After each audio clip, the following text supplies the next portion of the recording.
Alors, quand je vous dis que tantôt c'est une monarchie débridée, tantôt c'est une anarchie complète, parce que là où il y a un chef, c'est pas possible que le chômage se pavane dans la société comme ça, dans toutes les rues, vous ne voyez que lui. Mais il y a quelqu'un qui a les pouvoirs, qui a la puissance publique, qui a les prérogatives de puissance publique qu'il n'utilise pas. Alors, les Congolais sont donc passés de la République à cette situation-là. Que nous Oui, mais voilà disaient les pourquoi, maître, anciens? pour avancer, je vous posais la question de savoir, est-ce que vous pensez qu'il pourrait y avoir une autre conférence nationale? Parce que là, lorsque vous êtes en train d'expliquer, je comprends très bien que il y a, comme qui dirait, une confiscation de l'alternance politique au Congo-Brazzaville depuis le retour de Denis Sassou Nguesso au pouvoir par les armes, mais nous savons également que pour s'être doté sa propre constitution, je parle ici de la constitution du 25 octobre 2015, il a mis toutes les dispositions nécessaires pour conserver ce pouvoir. Et c'est là que je vais faire un trait d'union avec, disons, l'interview qu'il a accordée aux médias en ligne brut. Et je m'intéresse à une des questions qui me paraît d'ailleurs très intéressante, c'est lorsqu'on lui pose la question sur 2032, c'est-à-dire de sa candidature pour 2032. Sera-t-il candidat à nouveau? Alors là, Denis Sassou Nguesso a botté en touche. Disons aux journalistes, ce n'est pas, enfin en substance, ce n'est pas à l'ordre du jour, vous pourrez revenir, alors que la Constitution du 25 octobre 2015 est très claire là-dessus, explicite notamment à son article 65. Le mandat, voilà, le président de la République est élu pour un mandat renouvelable 2 fois. Ça veut dire que là, Sassou Nguesso a atteint la limite de ses mandats. Ça veut dire qu'en 2032, en réalité, on ne devrait plus parler de la candidature de Denis Sassou Nguesso. Monsieur le Président, la prochaine présidentielle au Congo aura lieu en 2033. Vous aurez alors 89 ans. Est-ce que vous passerez à ce moment-là le flambeau à une nouvelle Bon, génération? mais on ne parle pas de cette question maintenant. Je n'ai même pas encore commencé Ça de va arriver. démarrer. Revenez une autre fois. C'était très simple de dire à ces journalistes, mais écoutez, lisez la Constitution, c'est clair, là c'est mon dernier mandat, je vais partir. Or, qu'est-ce qu'il fait dire à ces journalistes? Ben non, ce n'est pas à l'ordre du jour, revenez prochainement, je vous dirai. Et là, moi j'ai compris une chose, c'est que monsieur est en train de dire qu'il ne partira pas. Voilà pourquoi je vous posais la question de savoir, faut-il peut-être une nouvelle conférence nationale ou peut-être un autre moyen pour le faire partir, parce que de lui-même, il ne partira pas. Je peux me tromper, mais c'est ce que moi j'ai compris de cette question. Vous parlez de la Constitution de 2015.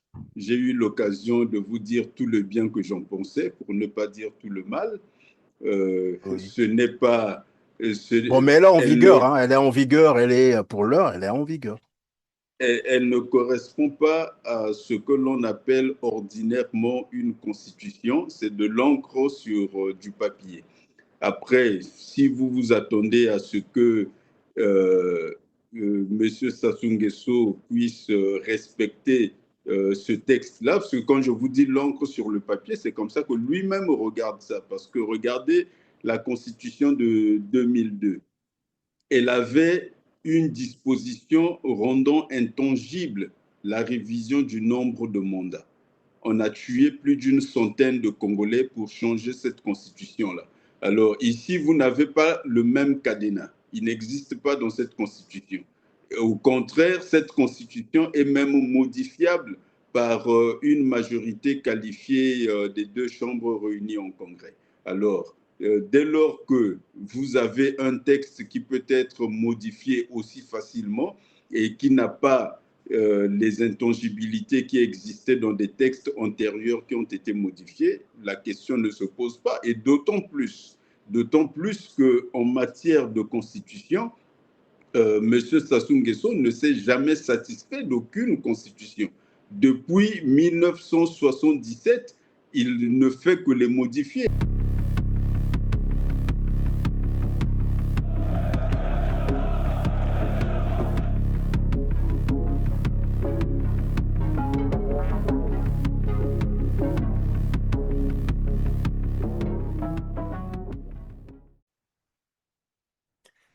Nous sommes le 7 mai 2026. Vous êtes bel et bien sûr R7, mesdames, messieurs. Merci de suivre Droit de savoir avec Maître Charles Anissé Poitiers-Amar, avocat au barreau de Paris et du Québec, leader des Patriotes.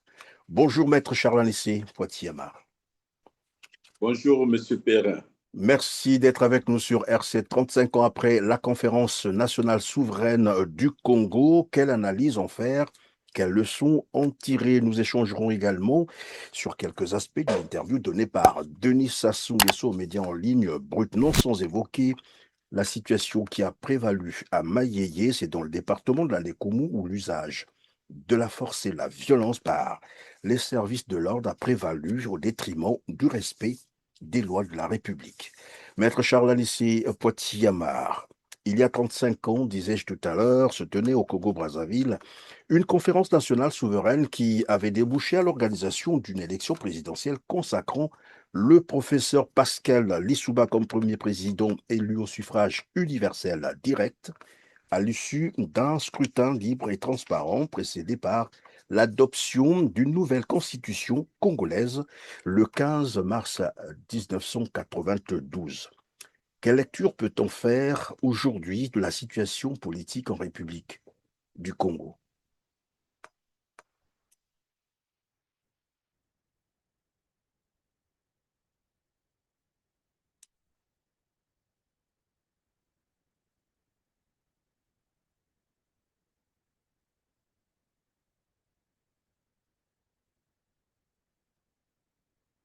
Je suis senti presque dans le devoir de répondre à cet appel, de parler de la conférence, mais plus précisément de l'année 1992, qui est la plus marquante pour moi, parce que la conférence nationale pour le Congo était une révolution.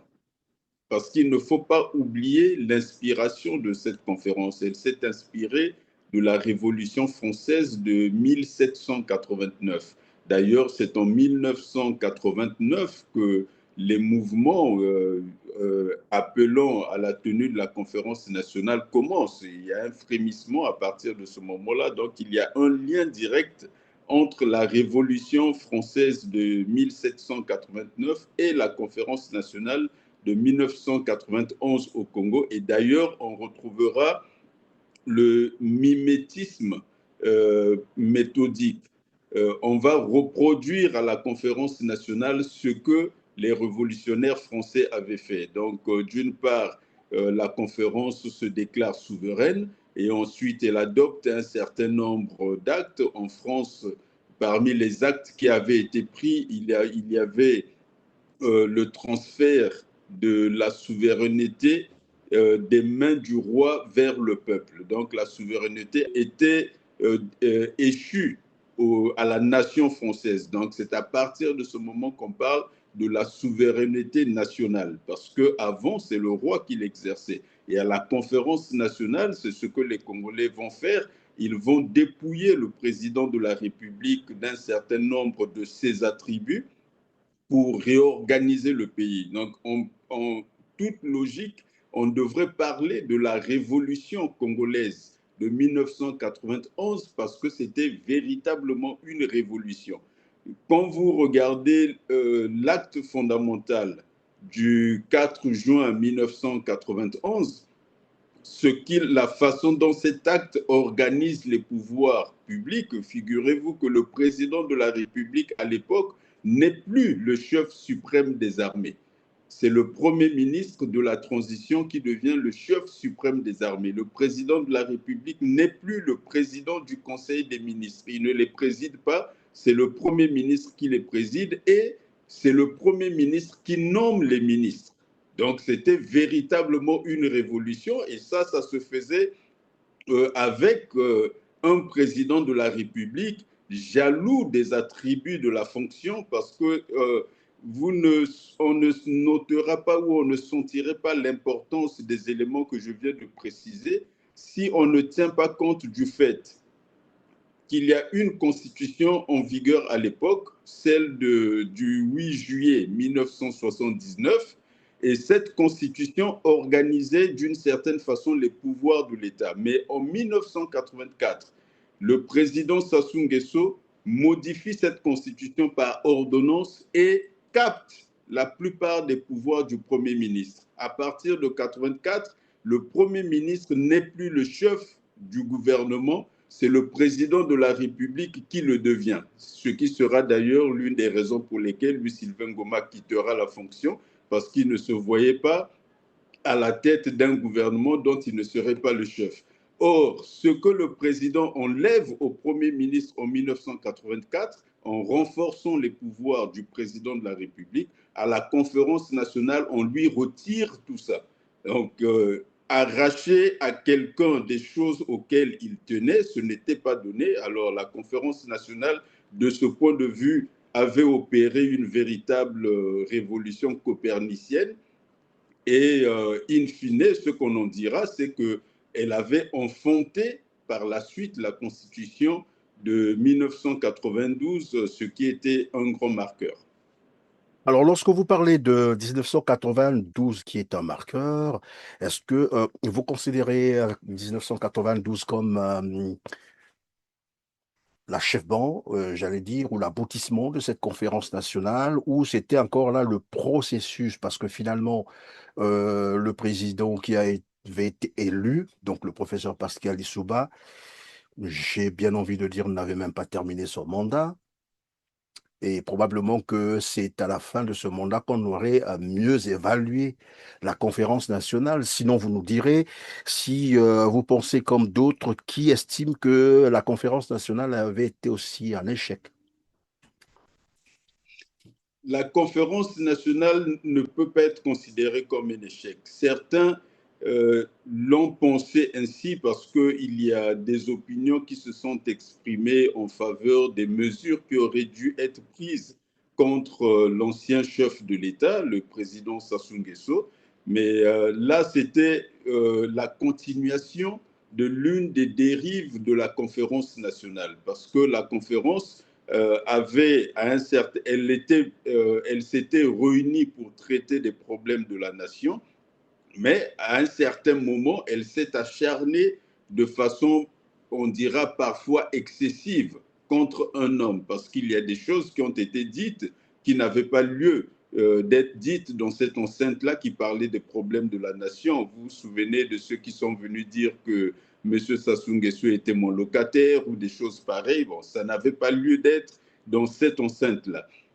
Et donc, il y aura quelques dérives de cette nature. Mais dans l'ensemble, il faudrait retenir plutôt le fait que, à la fin de la conférence nationale, le président Sassou Nguesso, à ce moment-là, prononce un discours qui est une contribution à la naissance de cette République de 92, parce qu'il dit à la conférence qu'il assumait tous les éléments qui avaient été commis pendant le monopartisme. Donc, d'une part, non seulement qu'il prenait sur lui les fautes de ses prédécesseurs, mais il reconnaissait qu'il y avait eu beaucoup d'actes manqués dans la vie politique, des choses, des crimes par exemple, il y a eu beaucoup de violences jusqu'à la conférence nationale. Donc lui vient reconnaître qu'effectivement ces choses-là ont eu lieu, qu'elles n'auraient pas dû avoir lieu et qu'il regrettait cela. Donc il dit j'assume et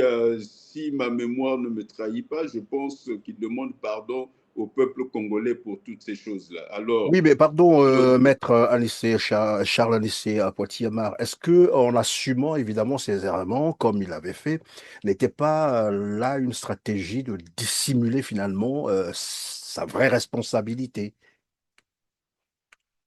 je vous dis souvent que je me refuse à l'exercice de la psychanalyse publique, n'étant pas pourvu de compétences appropriées en la matière. Et cependant, Non, mais je pose cette question parce que les éléments étaient précis. Les crimes ont été révélés et identifiés. Voilà un monsieur qui, face à cette réalité, se dit, bah, qu'est-ce que je fais ici pour échapper? Bah, écoutez, j'assume. Or, lorsqu'on assume tout, on n'a rien assumé. La réalité, c'est ça. il faudrait retenir les propos exacts qui avaient été prononcés à ce moment-là. D'abord, savoir qu'il y avait un système monopartiste qui avait existé dans le pays, mais pas un seul, il y avait une succession. Donc, si on ne va pas refaire la conférence nationale, mais en tout cas, quand on analyse les choses, c'est facile de jeter l'anathème sur le dernier que l'on a trouvé en place, le dernier président de la République que l'on avait trouvé en place en 91. Mais avant ce président de la République, il y en avait d'autres et il y a une histoire politique du pays qui était une histoire émaillée d'un certain nombre de violences. Le monopartisme, c'est d'abord le biais de l'abbé Fulbert Yulou. Il est le premier à instaurer le monopartisme au Congo. Donc, il limite et il écarte les libertés politiques et instaure le 14 avril 1963 un parti unique. Lorsque Massamba Deba arrive à son tour, lui aussi va instaurer un parti unique en 64 et c'est finalement en 65 que la charte du parti sera adoptée et qui dira que le parti serait au-dessus de l'État. Donc le PCT, lorsque en 69, en décembre 69, tient son congrès et confisque les libertés publiques, ce n'était pas le premier coup d'essai. Il y avait des précédents dans ce sens-là. Donc en 91, tout cela ne sont plus. Yulou avait instauré le parti unique. Il n'est plus là pour répondre. Massamba Deba n'est plus là pour répondre. Marien Ngouabi, qui l'a fait aussi, n'est plus là pour répondre. Yombi Opango était présent, mais avait exercé un intermède. Et c'est Sassou Nguesso qui a exercé le pouvoir le plus longtemps par rapport à Marien Ngouabi et Yombi Opango en ce qui concerne le PCT. Alors, il y a donc toute cette histoire politique, il y a un condensé, et lui, à ce moment, prend tout sur lui. Mais pour répondre à la question initiale de savoir s'il y avait eu un échec de la conférence nationale, je disais que c'est par rapport à ceux qui souhaitaient que le président, l'ancien président de la République, fut mis aux arrêts, par exemple. Ceux-là considèrent que c'était un échec parce que la suite des événements fera que c'est lui qui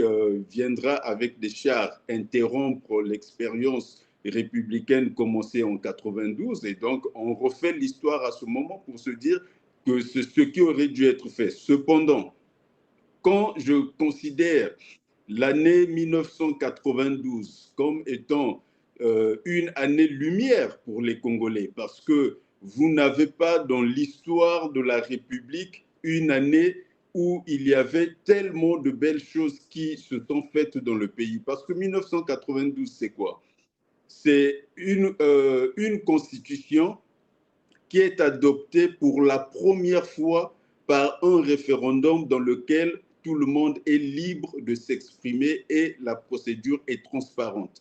Parce que le référendum de Massamba Deba de décembre 63 est un référendum qui se fait déjà dans le contexte d'un parti unique, parce qu'il y avait déjà le CNR qui était là avant le MNR, donc le Conseil national de la Révolution, qui avait déjà une certaine prégnance sur les affaires publiques. Alors, ce référendum n'est pas un référendum véritablement libre. Celui de 73, organisé par Marien Ngouabi, c'est un référendum, lui aussi, établi dans le cadre d'un parti unique. Donc, c'est le PCT, on a supprimé toutes les libertés publiques, toutes les libertés collectives et la plupart des libertés individuelles. Et les gens sont allés au référendum dans ce contexte. Or, le référendum de 1992, le multipartisme est rétabli à ce moment-là.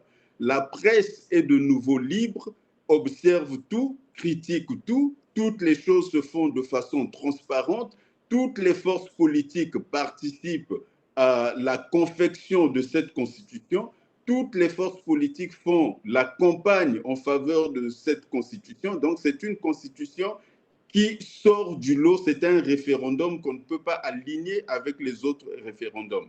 Et toujours, 1992, c'est aussi l'élection du président de la République au suffrage universel direct. Il y a eu une élection en 61. Yulou s'est présenté au suffrage universel direct en 1961. Mais lorsque Youlou se présente en 1961, d'ailleurs, je rectifie l'erreur tout à l'heure quand je parlais du parti unique oui, c'est 63, mais quand Youlou se présente à l'élection du 26 mars 1961, c'est une élection au suffrage universel direct, mais seulement qu'il n'y a qu'un seul candidat. Il n'y a qu'un seul candidat. Donc, on est dans un contexte où le multipartisme est déjà muselé. Opango, qui était le chef de la deuxième force politique et à ce moment dans le gouvernement de Youlou, il est ministre du Plan. Jean-Félix Tikaya est hors jeu politiquement, donc il n'y a qu'un seul candidat. Or, 1992, c'est une élection qui a lieu dans un contexte de multipartisme et on a comme ça un florilège de candidatures. Donc, toutes les grandes personnalités politiques que nous connaissons sont candidates à ce moment-là. Je parle de Tister Chikaya, de André Milongo, de Kolela, de Ganao, de Yombi Opango, de Sassou Nguesso. Donc, toutes ces personnes-là sont candidates en 92. C'est une élection particulière. Et mieux, en 1992, il y a passation de pouvoir entre deux présidents de la République. Donc, c'est sans précédent. L'ancien président de la République remet les pouvoirs de l'État au nouveau, quitte le palais présidentiel et rentre tranquillement chez lui. Donc, ce que certains considèrent comme un échec de la conférence nationale, à ce point de vue, non, c'était l'idéal démocratique que les Congolais souhaitaient, la vie que nous voulions. Donc, si vous ne tenez pas compte des péripéties qui sont arrivées à partir de 1997, le Congo en 92 est brillant. Notre hymne national qui parle d'un pays luisant sous le soleil, mais en 92, le Congo est un pays luisant sous le soleil parce que toute l'Afrique nous admire. Nous avons eu une conférence nationale où personne n'est mort, aucune goutte de sang n'a été versée. L'ancien président de la République a fini par collaborer avec la conférence nationale, a accompagné ses travaux. Il a participé aux élections, s'est retiré. Un nouveau président de la République a été installé dans le contexte, je le rappelle, d'une constitution adoptée dans le cadre d'un pluralisme. Et donc, à ce moment-là, le Congo est un modèle pour l'Afrique. Parce que regardez au Nigeria, en 1993, il y a eu une élection présidentielle. Moussoud Abiola gagne l'élection, mais on annule l'élection. Donc, Bambangida, à l'époque, ne voyant pas son candidat arriver, n'accepte pas ses résultats. Et qu'est-ce qu'on fait de Moussoud Abiola? On le jette en prison. Or, au Congo, ce n'est pas ce qui s'est fait. On a adopté la Constitution, on a fait l'élection et la passation de pouvoir a eu lieu. Donc, 1980. Oui, mais on sait bien que la passation du pouvoir a été assurée, mais bien avant, il y a eu cette tentative aussi de coup d'État contre André Milongo, et ce n'est peut-être pas le sujet d'aujourd'hui. Moi, je reviens sur l'échec dont parlent certains observateurs. Peut-être c'est au niveau de l'exécution des actes qui avaient été pris au niveau de la conférence nationale, notamment parmi ces actes, il y a un acte qui rend Denis Sassou Nguesso responsable de plus de 3000 assassinats politiques. Tout à l'heure, vous disiez que bon, il a assumé en fait les errements de tout le monde, de tous ceux qui ont précédé. Oui, mais je voulais savoir avec vous si pour vous la conférence nationale a été finalement la conséquence euh, du système politique d'avant, c'est-à-dire le monopartisme tel que vous étiez en train de le dire, ou c'était la conséquence évidemment de la mauvaise gestion axée sur, comme on l'avait démontré, je veux dire, il y a eu à un moment donné la crise économique, socio-économique, il faut le dire, mais marquée beaucoup plus par des détournements massifs de fonds publics, mais il y a aussi des assassinats politiques. Ces deux éléments combinés, certainement, à mon avis, qui ont été même la cause de cette conférence nationale. Mais lorsque vous étiez en train de répondre, j'ai cru comprendre que c'est beaucoup plus l'aspect politique qui vous intéresse, c'est-à-dire le système politique, parce que ça aurait été, comme qui dirait, le monopartisme, et voilà qui a conduit à la conférence nationale. Ceux qui ont pris les rênes après n'ont pas achevé ce travail-là de la conférence nationale qui voulait que Denis Sassou Nguesso réponde devant la justice de ces crimes aussi bien économiques que les crimes de sang. Monsieur Perrin, la conférence nationale s'était déclarée souveraine. Donc, Oui. si elle avait des choses à faire, elle pouvait les faire. Personne ne pouvait l'en empêcher. La preuve, elle a dépouillé le président de la République de la quasi-totalité de ses prérogatives, ne lui laissant que la prérogative de représentation de l'État à l'extérieur. Donc, les pouvoirs du président avaient été réduits quasiment à néant, ils étaient devenus symboliques. Et ça, c'est l'exercice de la souveraineté par la conférence nationale. Donc, il n'y avait rien qu'elle aurait voulu faire que quelqu'un l'aurait empêché de faire.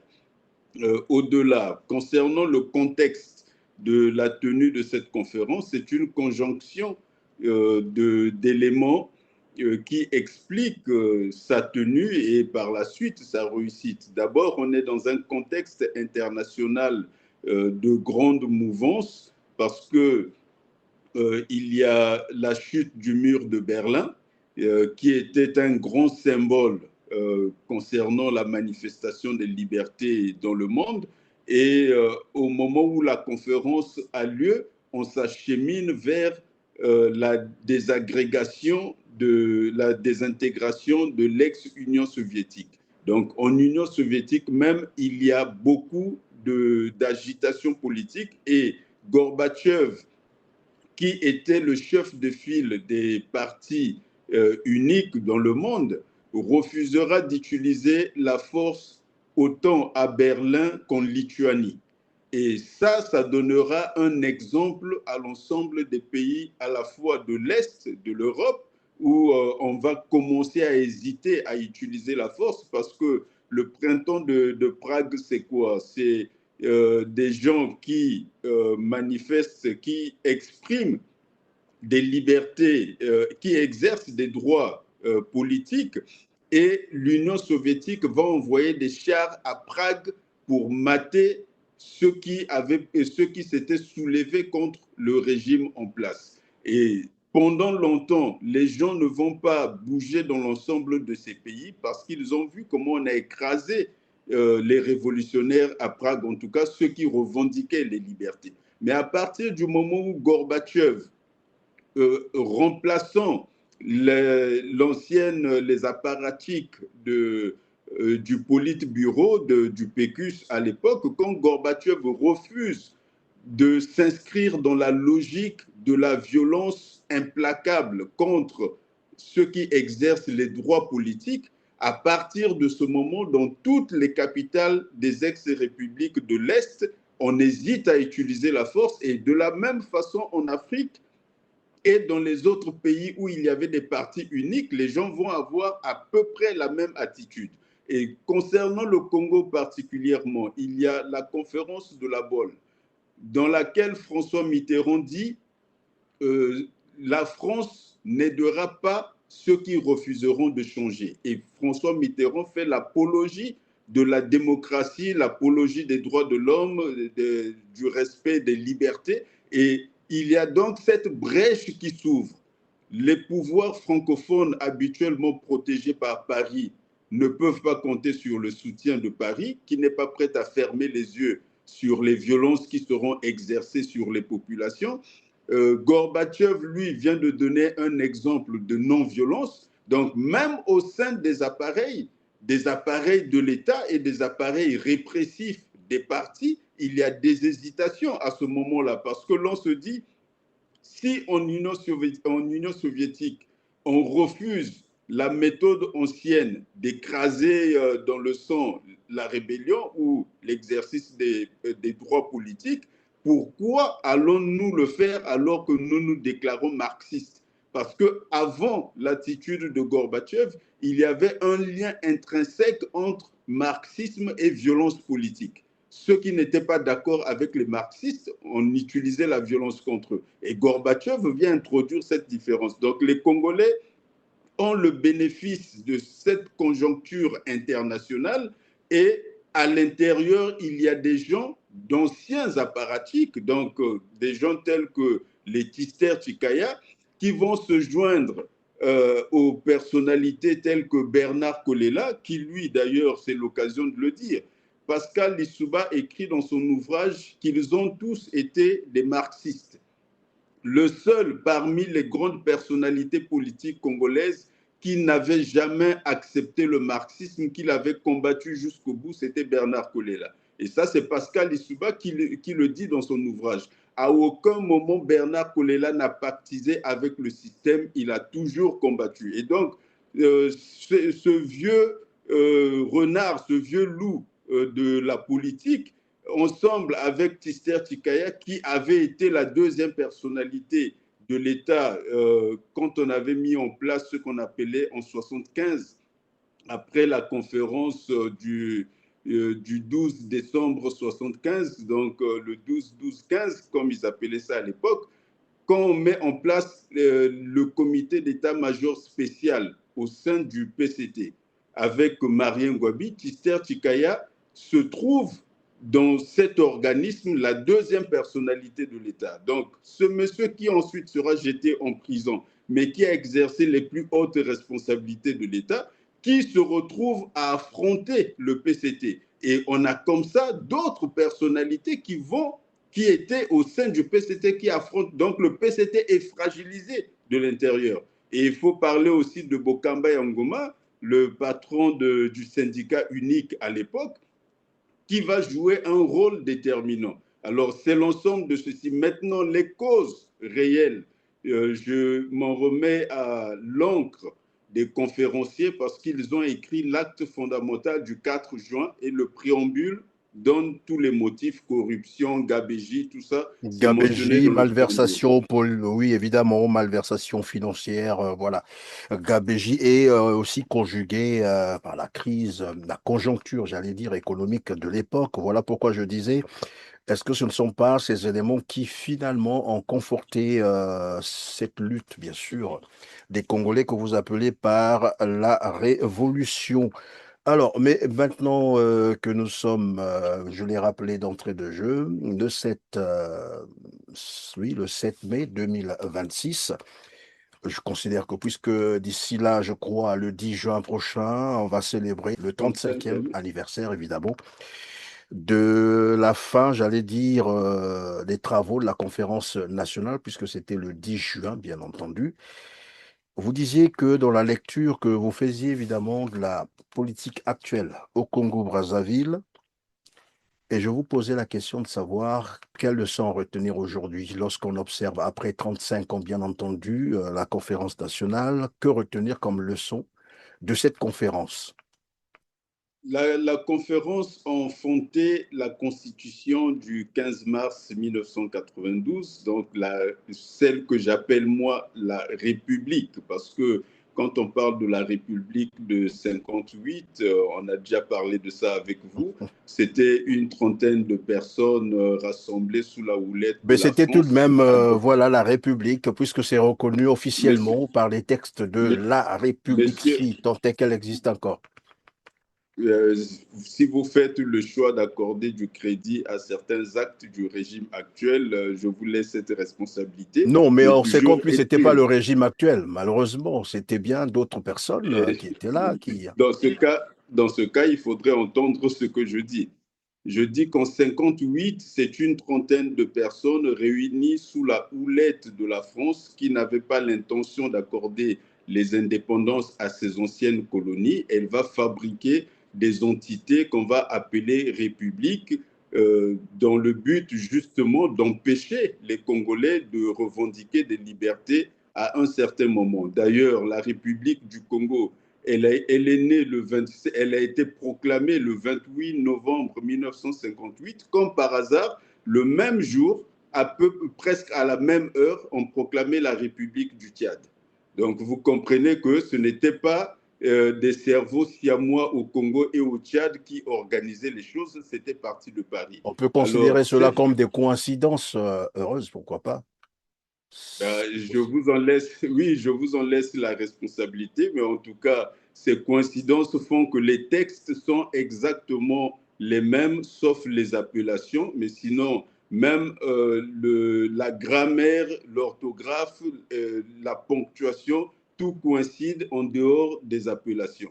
C'est ce qui s'est passé en 58. On ne peut pas confondre cela avec ce qui s'est fait en 1991, où plus de 1200 délégués partis de l'ensemble du territoire national se retrouvent à la conférence nationale, parlent du passé du pays et envisagent l'avenir du pays. À ce moment-là, ils sortent d'abord l'acte fondamental du 4 juin et ensuite la Constitution de 1992. Donc, si vous regardez historiquement, au moment où le colon s'en va en 1960, on a le bricolage de 1958, mais ces Congolais que le colon vient trouver sur le territoire, qui ne se connaissent pas, ni ceux de l'Est ne connaissent pas ceux de l'Ouest, ceux du Sud ne connaissent pas ceux du Nord, c'est le colon qui les met tous ensemble. Pendant tout le temps que le colon est présent, jamais ils n'ont eu l'occasion de se mettre ensemble pour se dire qui sommes-nous en tant que Congolais. Jamais c'est arrivé. Donc l'État congolais est créé 2 ans après la République. Alors là, on avait en 58 une République sans État et l'État est créé en 58 et en 60 plutôt, accédant à la souveraineté internationale. À cela, je dirais, dans la comparaison, nous avons on a construit au Congo dans les années 30 le chemin de fer Congo-Océan et des trains ont été importés, on les a mis sur les rails. Ce n'est pas pour autant qu'on dira qu'en 1932, quand on mettait le premier train en mouvement, c'était le premier train fabriqué par les Congolais. Donc, vous pouvez considérer que parce qu'on avait un train en 1932, c'était un train fabriqué par les Congolais. Moi, je vous dis qu'en 58, c'était comme le train qu'on avait importé. Et les Congolais n'ont jamais Bon, ben je fabriqué de train. considère cela comme un sujet de débat, mais bon, pour l'heure, vous êtes seul à le dire. Attendons de voir ce Non, qu'en non, non, pensent évidemment les non, non. Congolais. En Je tout cas, c'est rectifie ça parce que je ne suis pas seul à le dire. Vous avez le moi, c'est professeur vous que j'entends Ouango, dire cela. Personne d'autre. Monsieur Perrin, Enfin, jusqu'à preuve vous de avez contraire, pour l'instant, moi, c'est vous vous que avez j'entends dire cela. le professeur de droit Ewango, Oui. qui a dit exactement la même chose. D'ailleurs, lorsque moi je l'ai déclaré, j'ai lu sur sa page Facebook qu'il soutenait la totalité de ses propos. Et lorsqu'il avait été, je pense, candidat à l'élection présidentielle, je ne sais pas si c'était en 2009, il disait cela. Il disait que la République du Congo est née en 1992, la République fondée par les Congolais. Si vous voulez retenir celle de 1958, c'est un choix. Chacun est libre de Bon, mais dire que c'est encore à ce moment qu'il qu'un est né. Mais référendum les soit experts organisé diront que c'est autour en de la question, moi 92. je serais d'accord, maître. Qu'il y ait un référendum autour de la question, je serais d'accord, ou peut-être les Un représentants, pourquoi pas des référendum pour Congolais faire au quoi? niveau de l'Assemblée, pour que les choses soient formalisées. Mais pour l'heure, je ne vais pas me défausser tout de même de ce qui est connu de tous les Congolais, ce qui est officiel, reste officiel jusqu'au jour où on va évidemment formaliser les choses comme j'ai dit, que finalement la République c'était en 1992 et non en 1958. Donc, c'est un débat et je crois que les Congolais sont en train de nous suivre. Maître, on va donc avancer. J'espère qu'on a fini sur... Je vous proposerai d'inviter un expert d'un avis contraire pour que nous puissions en débattre techniquement. Avec plaisir. Et donc, l'invitation est lancée à tous ceux qui nous suivent, qui voudront bien sûr débattre de la question. Exactement. Eh bien, notre plateau va vous accueillir avec plaisir, bien entendu. Alors, maître, on va donc passer à notre sujet. Le temps aussi nous tient. Nous avons déjà passé presque une bonne partie de cette émission sur les 35 ans. Voilà, 35 ans après la conférence nationale souveraine. Mais Avant lorsque de vous passer à un observez, autre sujet, oui, je vous en oui, oui, prie, allez-y, excusez-moi. je Non, disais, j'allais vous dire avant de passer à un autre sujet, concernant l'année 92 encore, je voudrais insister sur le fait qu'à partir de cette année-là, apparaît au Congo la notion de marché. C'est écrit nulle part dans les textes, mais dans l'analyse politique et sociologique, on observe qu'à ce moment-là apparaît le marché. le marché politique d'une part, le marché économique, le marché social. Souvenez-vous que entre 1991 et 1992, une centaine de partis politiques vont être créés alors que le Congo n'a qu'une population de 3 millions d'habitants à cette époque-là. Donc il y a un foisonnement d'initiatives et d'idées. Les gens viennent avec des idéologies, ils veulent participer à la vie politique. Il y a un véritable engouement. Et le marché économique aussi est créé à ce moment. Donc nous sortons de la logique de l'économie planifiée pour aller vers l'économie de marché. Mais pourquoi j'insiste sur le marché?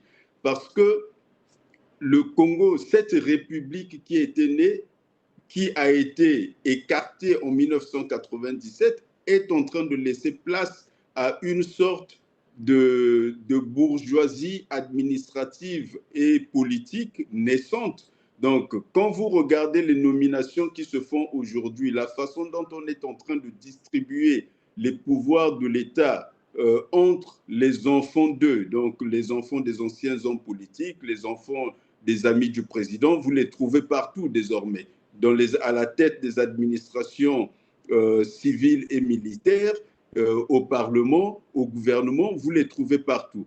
Alors, on est en train d'éliminer la logique de marché. Toutes les fois que vous écartez le marché, vous prenez un risque de recul. Ce qui fait la différence entre l'Occident et le reste du monde, c'est le fait qu'en Occident, ils ont noué très tôt avec la logique de marché. Donc, depuis Adam Smith, on est au XVIIIe siècle, ils ont noué très tôt avec cette logique de marché. Lorsque l'Union soviétique de Gorbatchev a voulu prendre le chemin de la croissance et de la production de masse, ils sont allés regarder ce qui se passait aux États-Unis. Gorbatchev est allé observer par lui-même le fonctionnement du marché américain, pas seulement le marché économique, mais le marché politique aussi. Quand Deng Xiaoping arrive en Chine, l'une des premières choses qu'il fait, c'est de se rendre aux États-Unis, regarder comment fonctionne le marché. Et Lee Kuan Yew, pour finir par cet exemple, à Singapour, réussit à faire d'un pays sans ressources le pays qui a le plus de milliardaires au monde, parce que c'est un pays qui fonctionne selon la logique de marché. Alors, qu'est-ce qui se passe quand vous éliminez le marché? Parce que le marché, c'est d'abord quoi? C'est la libre concurrence. Si vous enlevez, vous éliminez la concurrence, ce qui se passe, c'est que vous organisez le piédestal pour certains privilégiés. Et quand vous avez choisi des gens qui généralement ne représentent pas grand-chose, je ne le dis pas pour toutes les personnes qui sont là, mais quand vous choisissez des gens qui, par leur propre mérite, n'ont pas réussi à s'élever, ce que vous faites, c'est que vous écartez tous ceux qui ont du mérite. Et la collectivité a plus à gagner à avoir des gens qui ont du mérite dans les positions d'exercice de pouvoir et d'autorité que d'avoir des gens qui n'ont pas de mérite. Et donc, ce qui se passe au Congo aujourd'hui, depuis 1997, c'est qu'on a éliminé la logique du marché. Les députés ne sont pas les vrais représentants du peuple, ils sont les élus du pouvoir, ils ne sont pas les élus du peuple.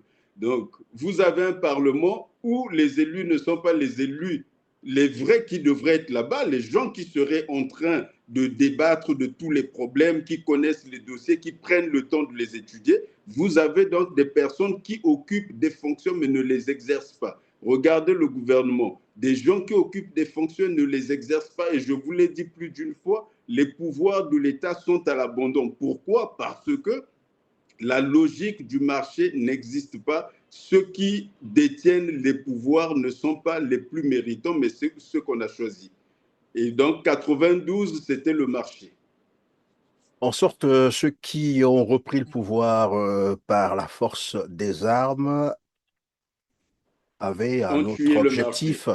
et sont devenus finalement, comme vous êtes en train de dire, ben voilà, c'est des gens qui se partagent le Congo comme un gibier.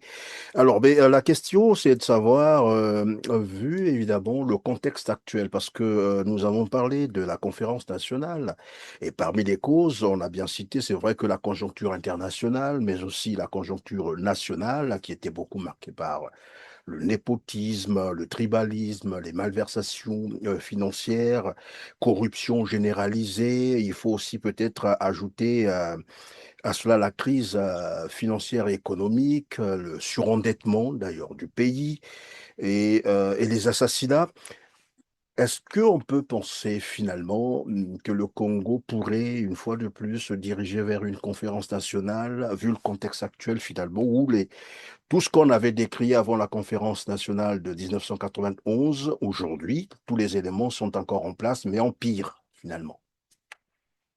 Mais assurément que le pays devra se parler à un moment donné. Cette nation, les Congolais devront se parler à un moment donné. Comment et quel procédé l'on utilisera, je ne saurais m'avancer là-dessus, mais je pense qu'il est inévitable de se parler à un moment donné.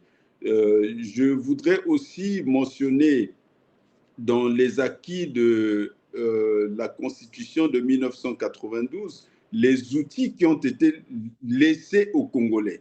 Parce que quand j'insiste sur la conférence nationale qui, dans le cheminement avec la Constitution de 1992, crée la République, c'est que quand vous êtes dans les villages, dans les coutumes de chez nous, lorsque les gens s'asseyent pour régler un problème, ils disent toujours les anciens avaient dit.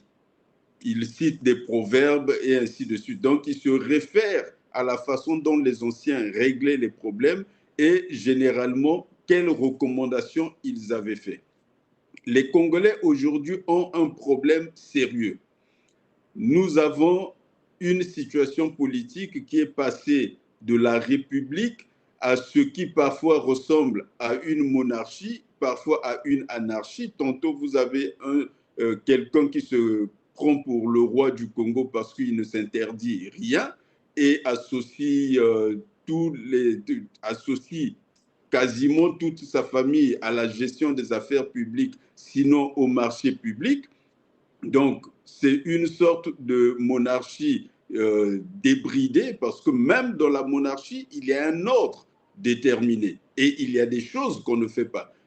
Tantôt, vous avez cette monarchie débridée, tantôt, vous avez une anarchie, donc il n'y a pas de chef. C'est un désordre complet. Vous avez la crise qui sévit dans le pays. Vous avez des personnes qui ont les pouvoirs de l'État vous savez, la constitution actuelle, elle dit le président de la République, non, le Premier ministre dispose de l'administration publique. Ça veut dire qu'il peut faire un certain nombre de choses. C'est l'un de ses moyens d'action. Il a l'administration publique. Elle est présente sur l'ensemble du territoire national. Et les pouvoirs du Premier ministre, pour le rappeler, sont confisqués, en tout cas exercés avec le président de la République. Et vous avez ces gens qui ont l'administration publique qui est présente sur tout le territoire national, et vous avez le chômage sur tout le territoire national, mais ils arrivent à rien faire avec. Ils ont la majorité absolue dans les deux chambres du Parlement. Ils peuvent adopter toutes les lois qu'ils veulent. Ils n'adoptent aucune loi pour combattre les fléaux qu'il y a dans la société. Ils peuvent lever l'impôt, ils peuvent modifier le régime fiscal. Ils ont tellement de moyens d'action et ils n'en font rien. Le budget, c'est eux qui l'adoptent. Ils mettent dans le budget ce qu'ils veulent, suivant le réalisme économique et financier, bien sûr, mais ils ont ce levier d'action-là. Alors, quand je vous dis que tantôt c'est une monarchie débridée, tantôt c'est une anarchie complète, parce que là où il y a un chef, ce n'est pas possible que le chômage se pavane dans la société comme ça. Dans toutes les rues, vous ne voyez que lui. Mais il y a quelqu'un qui a les pouvoirs, qui a la puissance publique, qui a les prérogatives de puissance publique qu'il n'utilise pas. Alors, les Congolais sont donc passés de la République à cette situation-là.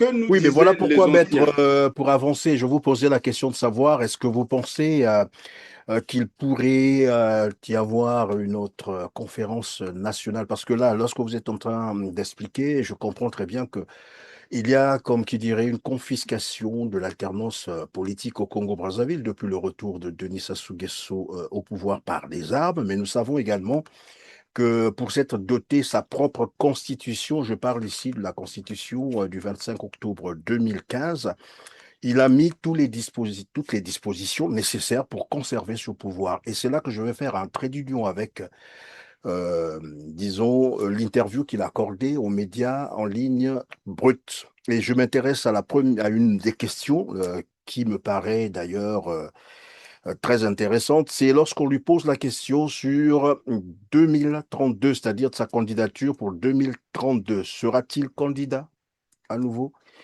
Alors là, Denis Sassou Nguesso a botté en touche. Disons aux journalistes, ce n'est pas, enfin en substance, ce n'est pas à l'ordre du jour, vous pourrez revenir, alors que la Constitution du 25 octobre 2015 est très claire là-dessus, explicite notamment à son article 65. Le mandat, voilà, le président de la République est élu pour un mandat renouvelable 2 fois. Ça veut dire que là, Sassou Nguesso a atteint la limite de ses mandats.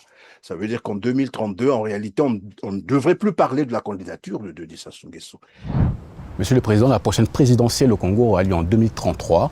Vous aurez alors 89 ans. Est-ce que vous passerez à ce moment-là le flambeau à une nouvelle génération? Bon, mais on ne parle pas de cette question maintenant.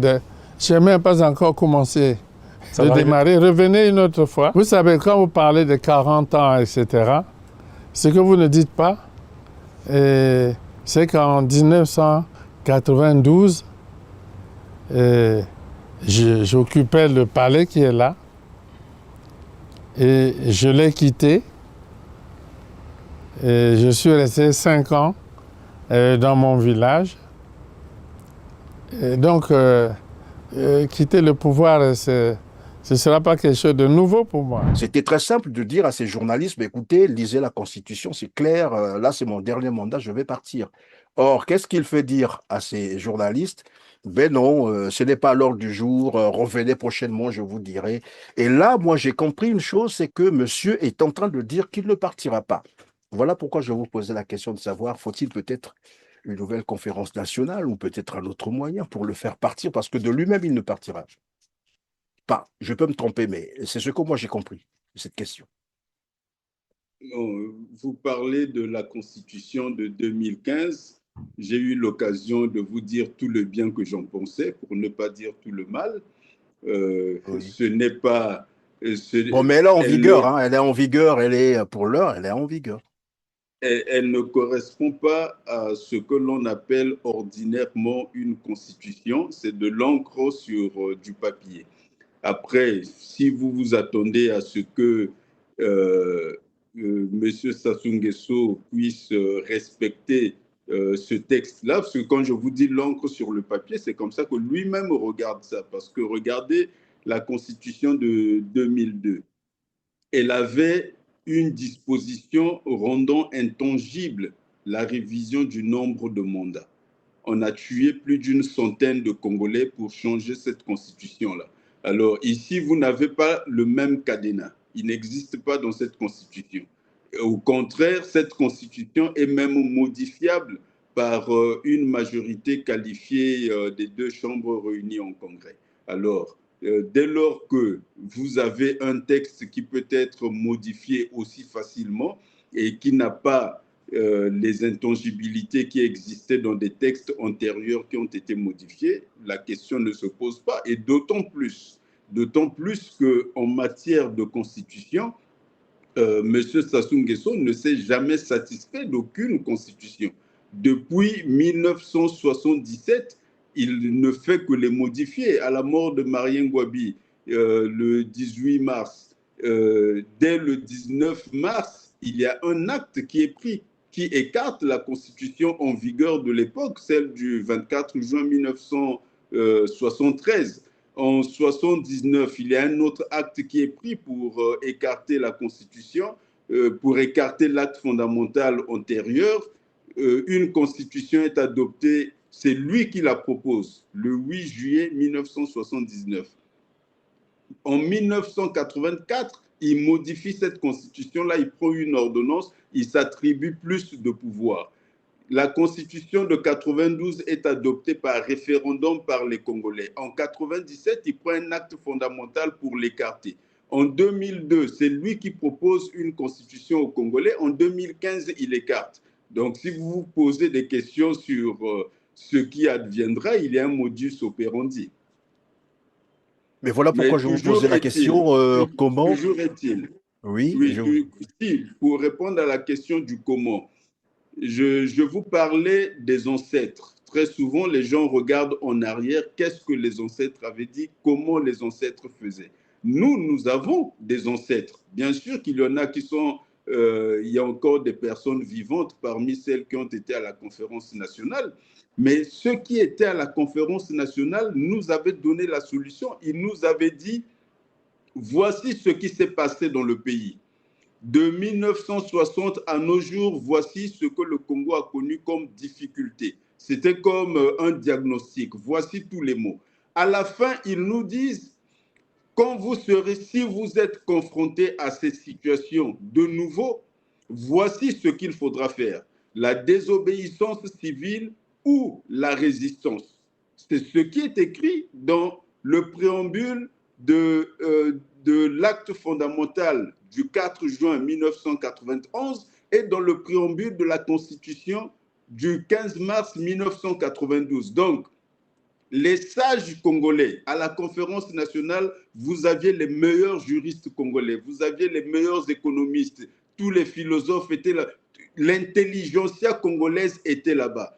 La solution qu'ils avaient trouvée, c'est que lorsque nous sommes confrontés à des comportements tyranniques, soit que quelqu'un accède au pouvoir autrement que par les urnes ou exerce le pouvoir de façon abusive, ce que doivent faire les Congolais, c'est de désobéir ou de résister, ou les deux ensemble. C'est pour ça que nous, les patriotes, avons lancé l'appel à la désobéissance civile du 15 mai 2026, parce que nous nous référons à ce qui avait été arrêté. Or, curieusement, les gens se sont réunis, plus de 1200 Congolais rassemblés ont trouvé la solution de ce qu'il fallait faire lorsqu'advenaient ces circonstances, mais vous n'entendez pas les Congolais se référer à ces documents, alors que le réflexe du Bantou, c'est de se demander qu'est-ce que les anciens avaient dit, qu'est-ce qu'on nous avait dit s'il y a un problème. C'est un peu comme si vous avez des enfants à la maison, il y a une situation, l'aîné sait que papa a toujours dit que s'il se passe ceci, il faudrait faire cela ou prendre la clé à tel endroit, ainsi de suite. Et nous, on nous a donné la solution, on nous a dit ce qu'il fallait faire, nous ne le faisons pas. Vous savez pourquoi le président Sassou Nguesso, à l'époque, a laissé faire la conférence nationale jusqu'au bout? Parce que les Congolais avaient utilisé l'un des moyens qui sont inscrits, qu'ils ont ensuite inscrits dans les préambules que je venais de mentionner, la désobéissance civile. Pendant 3 mois, les Congolais ont refusé d'obéir au gouvernement. Ils ont refusé d'aller travailler, ils sont restés chez eux. Il y a eu cette grève générale. Le pays était paralysé parce qu'on ne gouverne que s'il y a des gouvernés. Et dès lors que le gouverné refuse d'obéir, on ne peut plus gouverner. C'est pour ça que les patriotes disent aux Congolais, nous avons un moyen d'action, la désobéissance civile. Le pays part en vrille. Nous voyons la République qui devient la République des enfants d'eux. Aujourd'hui, regardez le gouvernement de la République. Il y a combien de fils d'anciens hommes politiques? Regardez, il y a combien de membres de la famille du président de la République? Les nièces, les neveux, les gendres, tout le monde s'y retrouve. Et donc, quand vous êtes dans un pays où le conseil des ministres est un conseil de famille, parce que c'est ça la triste réalité du Congo, vous n'avez aucun pays en Afrique où vous avez cette situation, que les institutions de l'État se retrouvent. Le conseil des ministres, qui est une instance importante de l'exécutif, Quand le conseil se retrouve, c'est un conseil de famille. C'est nauséabond. Les ancêtres nous avaient dit, quand vous serez confrontés à ce genre de situation, désobéissez. N'allez plus au travail, restez chez vous, faites comprendre qu'on gouverne parce qu'il y a des gens qui obéissent. Quand il n'y a plus personne pour obéir, le pouvoir cesse. Et donc, les patriotes réitèrent l'appel à la désobéissance civile du 15 mai 2026. Nous demandons aux Congolais de rester chez eux parce que si nous ne faisons rien, cette situation qui commence doucement, elle va aboutir à la situation de Haïti. À Haïti, il y a 3 grandes familles qui contrôlent tout le pays. Et vous ne pouvez pas accéder à des fonctions administratives importantes ou politiques importantes à Haïti si vous n'êtes pas recommandé par l'une de ces familles. Et quand vous regardez le fonctionnement de Haïti, vous avez une classe bourgeoise qui a été fabriquée de cette façon-là. Dans cette classe bourgeoise, tout le monde est fils d'eux. Donc, les magistrats sont des fils d'eux, les avocats sont des fils d'eux, les policiers, les militaires, ainsi de suite. Tous ceux qui commandent sont des fils d'eux. C'est ce qui se passe à Haïti. Si nous ne faisons rien, le Congo est en train de s'acheminer lentement et sûrement vers cela. Et nous ne pouvons pas accepter cette monarchie de fait qui est en train de s'installer. Il faut désobéir le 15 mai 2026. Restez chez vous. Voilà, il faut désobéir le 15 mai, vous avez dit, hein, 2026. Évidemment, l'espoir se construit par l'action et la première action qui est demandée aux Congolais, c'est de désobéir. Maître, il a abordé une autre, en fait, on lui a posé une autre question, mais c'est sur les réseaux sociaux, ce que représentaient les réseaux sociaux pour lui. Et là, ce que j'ai cru comprendre pour Denis Sassou Nguesso, les réseaux sociaux constitueraient une menace plutôt qu'une opportunité, alors que le monde aujourd'hui est finalement dirigé vers les nouvelles technologies de l'information, la communication, et dans certains pays d'ailleurs, l'intelligence artificielle est en train de s'imposer dans les programmes scolaires. Quel commentaire cela vous inspire lorsque vous avez écouté Denis Sassou Nguesso sur la question portant évidemment sur les réseaux sociaux?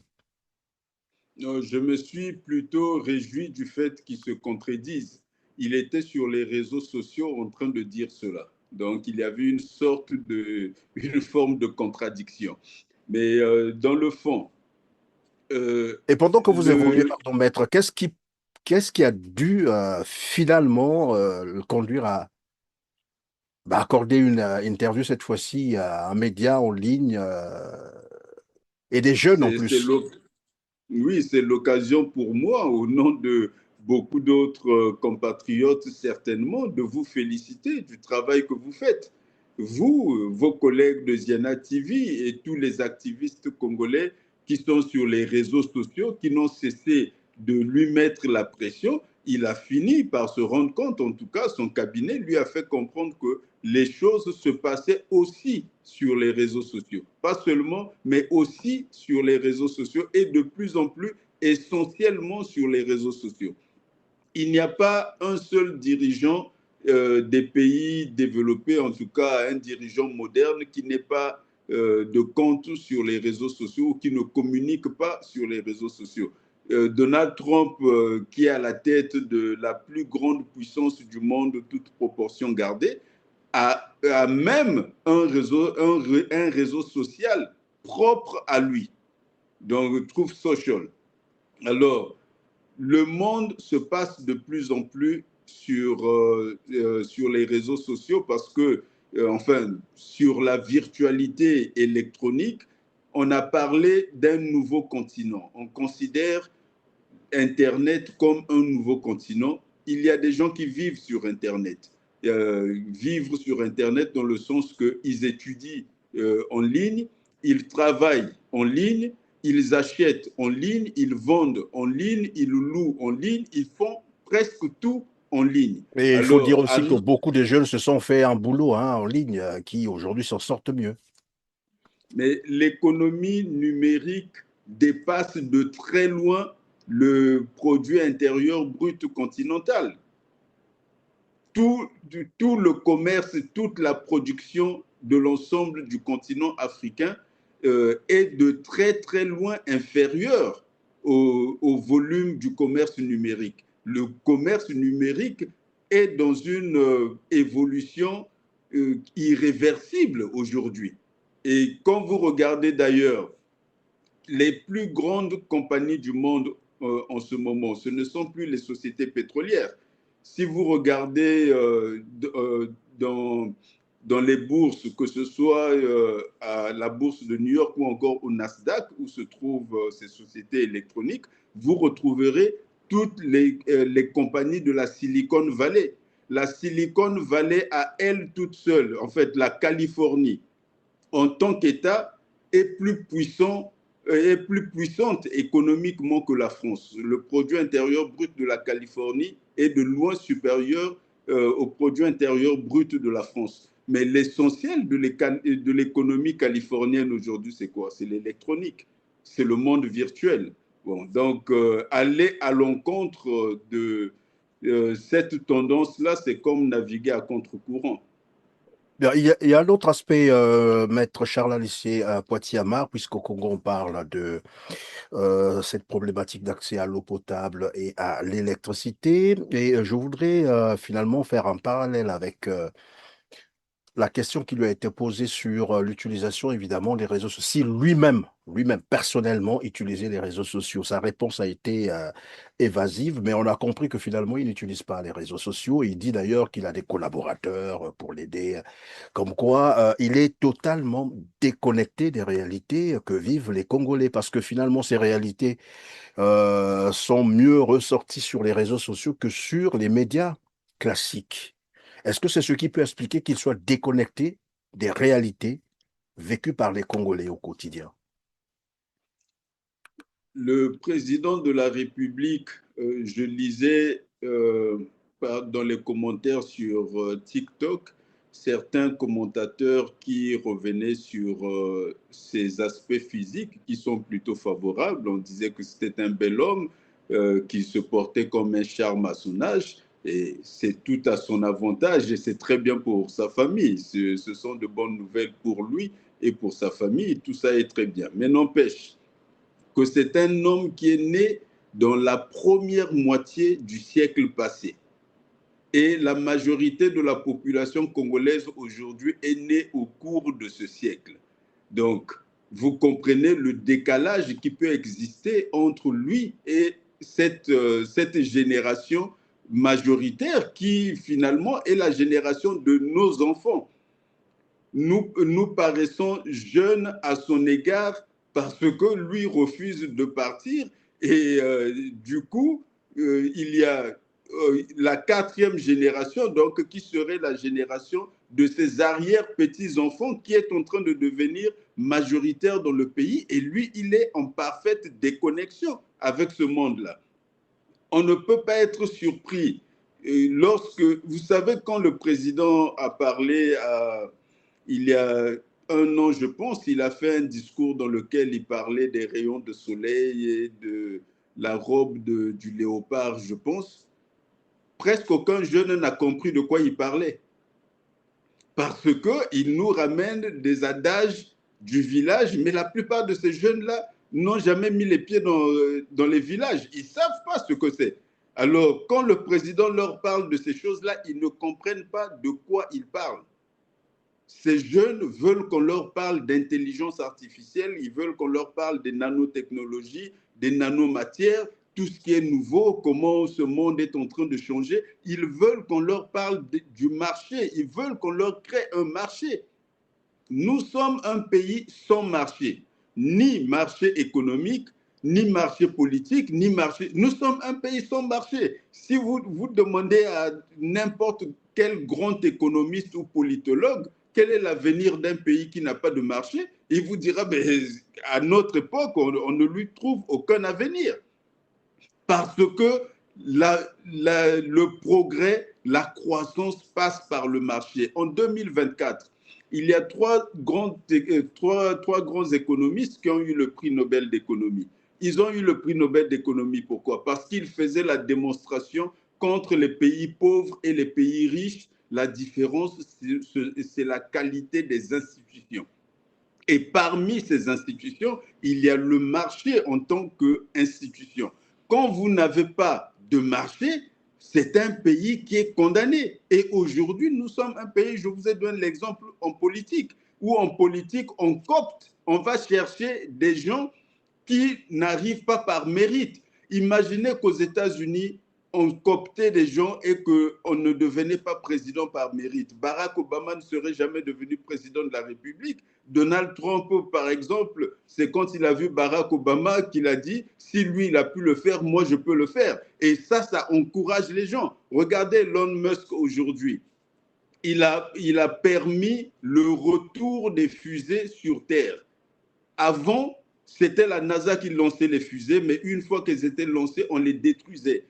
Quelqu'un est arrivé avec des capitaux privés, il s'est dit pourquoi on ne ferait pas atterrir les fusées. Et il a fait un travail dans ce sens-là. Désormais, les fusées reviennent et atterrissent. Et donc, le marché fait faire des progrès. Et là où il n'y a pas de marché, on recule. On l'a vu en Union soviétique, on l'a vu en Chine. Et la Chine a perdu plus de 30 ans après sa révolution. C'est quand elle a renoué avec la logique de marché qu'elle est devenue la puissance que nous connaissons. Donc le marché, le marché, le marché. Et il nous en faut.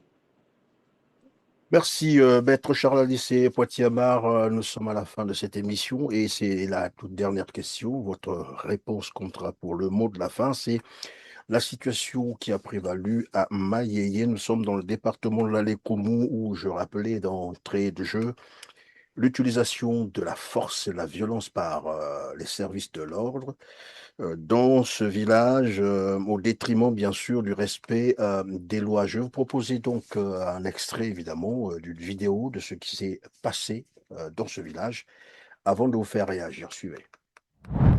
Non. On garde pas.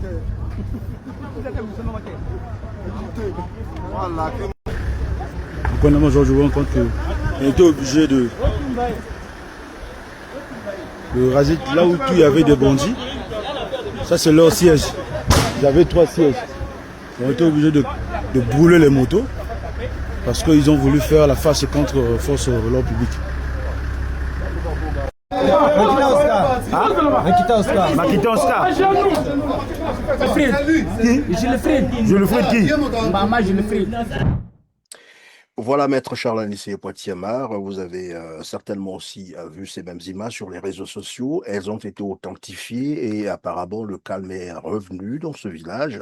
Mais quelle analyse apportez-vous sur cet agissement, ces actes posés par les forces de l'ordre, il faut appeler ça comme ça. Et d'ailleurs, dans la vidéo, au début, on entend un agent de l'ordre dire il fallait leur faire comprendre que nous sommes la force de l'ordre. Il aurait tout autant pu parler de force du désordre parce que la particularité des forces publiques, c'est de procéder de façon méthodique. La violence individuelle est une violence qui peut être délibérée ou encore connaître des difficultés de maîtrise. Mais la particularité de la force publique, l'emploi de la force par des agents publics, c'est que c'est codifié. Il y a un procédé crescendo. Ça veut dire qu'on n'en vient pas systématiquement à l'emploi de la force ou à la violence, mais on procède par d'autres méthodes et c'est progressivement, si on rencontre des résistances, qu'on va employer la force. Or ici, vous n'avez pas des gens qui vous disent avoir rencontré des résistances, donc s'il fallait procéder à l'arrestation des personnes, comme on voit dans les films, on dit vous êtes en état d'arrestation et la personne vous donne ses mains, vous mettez les menottes. Là, on n'a pas ce procédé, on voit des gens, des forces de destruction, des gens qui viennent détruire. Mais ça arrive aussi parce que, vous savez, dans la responsabilité politique, il y a des mots qu'il ne faut pas lâcher. Il y a des choses qu'il ne faut pas dire. Le Premier ministre avait légitimé l'emploi de la force excessive par la DGSP. Et le ministre de la Communication, en son temps, a fait la même chose. Tous les deux ont parlé du monopole de la force légitime par l'État. Et à ce niveau, certainement qu'il y a eu un malentendu. Parce que cette notion du monopole de la force, du monopole de la violence légitime, c'est une expression employée par Max Weber. Mais comme Weber le dit, Weber ne le dit pas pour dire que la violence de l'État est légitime. Non, il dit que la violence de l'État doit être légitime. Ce n'est pas la même chose. Entre légitimer systématiquement la violence quand elle vient de l'État et dire que la violence de l'État doit être légitime, mais cette violence qui doit être légitime, l'État doit en avoir le monopole. C'est ça l'idée de Weber. Donc, ce n'est pas de dire que toutes les fois que les forces publiques agissent de façon excessive dans l'emploi de la force, c'est légitime. Ce n'est pas le cas. Et ici encore, puisqu'on parlait de la République, la personne humaine qui est réputée sacrée dans le texte de 1992, et d'ailleurs en 2015, ils ont repris cette expression, que la personne humaine est sacrée. Les images que vous montrez ne montrent pas la sacralité de la personne humaine. On voit plutôt la bestialisation. On traite l'humain pire que la bête. Et c'est la République qui s'est effondrée. Il n'y a plus d'État parce que l'État n'agit pas comme ça. L'État agit de façon méthodique. L'État n'agit pas comme ça. Comme je l'ai dit tout à l'heure, dans les films américains, on voit comment l'État agit. L'État vient et vous dit, monsieur, vous êtes en état d'arrestation. Si vous opposez une résistance, à ce moment, il va employer la force. Et donc, puisque vous disiez que c'était le mot de la fin, oui, évidemment, mais je peux intercaler une petite inspiration de dernière seconde. Qu'est-ce qui peut donc expliquer finalement l'utilisation de plus en plus de la force, la violence par, j'allais dire, le pouvoir de Brazzaville depuis pratiquement septembre dernier? Le contexte électoral, nous avons parlé de la campagne menée contre les Koulouna qui avait pour objectif de terroriser les populations. Et à partir de ce moment, ils ont ouvert la boîte de Pandore. Donc, les agents publics ne sont plus complexés à poser des actes qui soient abusifs et parfois inutilement excessifs. À partir du moment où vous agissez comme on a fait avec les Koulouna, il faudrait s'attendre à des violences moindres que celles qu'on a montrées. Lorsque vous purgez la société des violences, donc vous bannissez les abus, chacun des agents se surveille lui-même, il se censure lui-même, parce qu'il sait que les autorités ne pardonneront pas ou ne laisseront pas passer tel type de comportement. Mais quand vous avez les autorités les plus hautes de l'État, le président de la République qui vient vous dire « c'est moi qui ai donné l'ordre », le Premier ministre qui vous dit la violence de l'État est légitime, le ministre de la Communication qui vous dit la violence de l'État est légitime, un agent des forces de l'ordre croit qu'il a le droit d'être violent. Et malheureusement, c'est le citoyen qui en pâtit, la République qui recule. C'est pour cela que nous insistons sur l'appel à la désobéissance civile du 15 mai 2026, le vendredi 15 mai 2026, nous demandons aux Congolais de rester chez eux. Il y a une nouvelle génération politique qui est prête et la nouvelle République doit naître, le président Sassou Nguesso doit partir. Merci, Maître Charles Anessé à Poitiers-Amar. Je rappelle à ceux qui nous ont pris en cours de route que vous êtes avocat au barreau de Paris et du Québec, leader des Patriotes. Grand merci d'avoir répondu à nos questions. Merci à vous. Je vous en prie, mesdames, messieurs, c'est la fin de cette émission. On se donne rendez-vous pour la prochaine fois. Merci.